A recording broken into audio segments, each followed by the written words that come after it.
शिवसेनेच्या नेत्या दीपालीताई आपल्यासोबत आहे, आपण त्यांच्याशी बातचीत करणार आहोत। ताई, आज चंद्रहार पाटील अखेर त्यांचा प्रवेश झाला आणि तुम्ही देखील मोठी भूमिका यामध्ये बजावल्याचं माहिती मिळालेली आहे। कसा झाला पक्ष प्रवेश? कारण उद्धव ठाकरे यांच्या पक्षाला एक मोठा धक्का मानावा।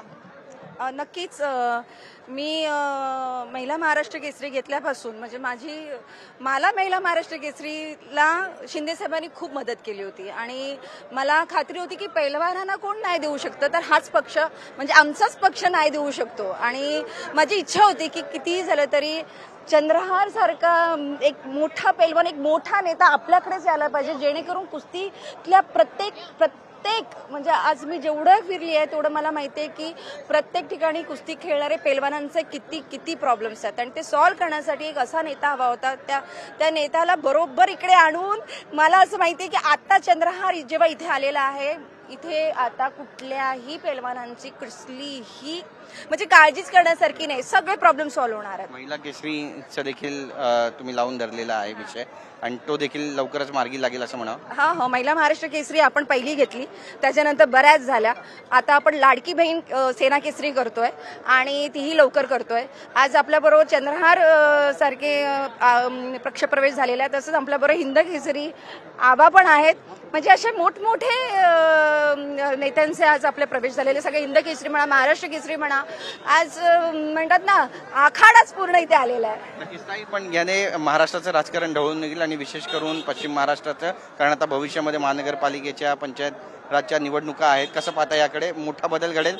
नक्कीच मोठा बदल घडेल, कारण कसं आहे माहितीये का, जो तळागाळाला टच करतो माती, लाल माती, ह्या लाल मातीला ज्याने टच केलाय ना, ती लाल माती करिश्मा करून टाकते आणि आज ही लाल माती शिंदे साहेबांबरोबर एकदम ठामपणे उभी आहे।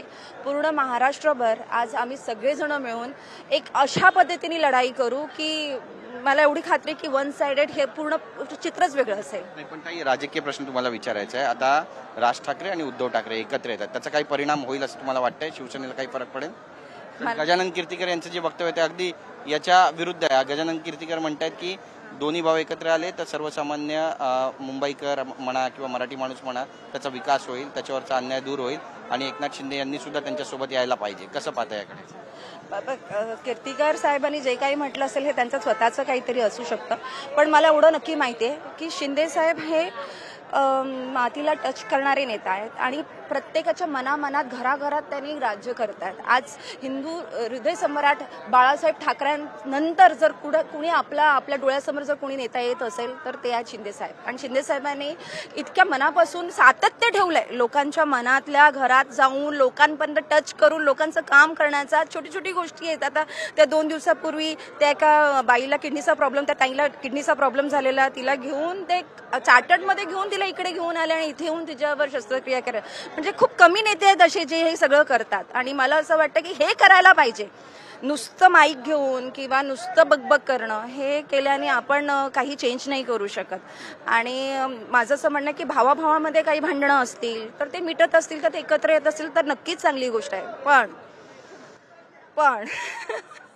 पण जर तुम्ही राजकीय जर गोष्टी जेव्हा तुम्ही याल तेव्हा राजकीय टिप्पणी नक्कीच करेन, पण जर तुम्ही येत असाल तर हे स्वार्थासाठी आता येत आहे। पण जेव्हा गरज होती, जेव्हा बाळासाहेब ठाकरेंच्या मनात होतं त्यावेळी जर तुम्ही एकत्र आला असता तर ती वेगळी गोष्ट होती। तेव्हा महाराष्ट्राच्या जनतेतलं तेव्हा खूप वर्षापूर्वीची गोष्ट करते मी, आता तो खूप उशीर झालाय। आता तुम्ही येतात तर तुम्ही स्वार्थासाठी येताय। नक्की धन्यवाद आमच्याशी बातचीत केल्याबद्दल। तर स्वार्थासाठी राज ठाकरे उद्धव ठाकरे एकत्र येतात अशी टीका दीपाली सय्यद यांनी केलेली आहे। नेमकं काय घडणार आहे महाराष्ट्राच्या राजकारणात पाहणं महत्त्वाचं ठरेल। Camera person Amit Shigwant, Girish Gaikwad, TV9 Marathi, Mumbai.